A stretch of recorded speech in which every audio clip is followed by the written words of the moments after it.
The Wall Street Black History Tour meeting point is inside the Clark Street station. Black History Month is in February, so indoors is good. Our first stop is the Plymouth Church of the Pilgrims, dating from 1848, and headed up by an abolitionist firebrand minister, Henry Ward Beecher, who raised money to free American slaves. This is in a rich neighborhood, but not everybody's rich. But this tour isn't about him. It's about the lives of black people who had made the Great Migration from the South. This woman and her daughter have been led by a former slave, walking each night for weeks to Freedom Land somewhere in the north. Look at her. She's afraid to look around the corner. Now we walk through Brooklyn Heights, some of whose houses are 200 years old. Here comes the ferry. At the dock, get yourself a ferry ticket for $2.75.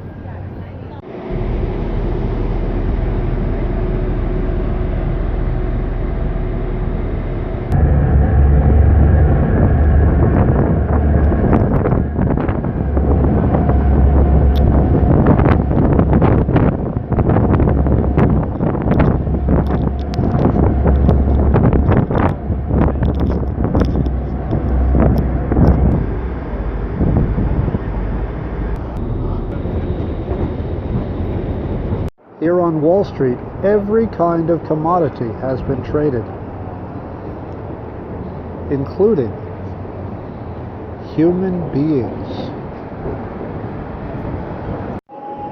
At approximately this spot, in an earlier building, George Washington took the oath of office on April 30th, 1789, and became the first president. Also on this spot, Whoopi Goldberg, playing the part of Oda Mae Brown, gave a $4 million check to a couple of nuns in the movie Ghost. Here at Trinity Church, we'll stop at the grave of First Secretary of the Treasury, Alexander Hamilton. We don't really know if he was part African, but Founding Father John Adams referred to him as that Creole.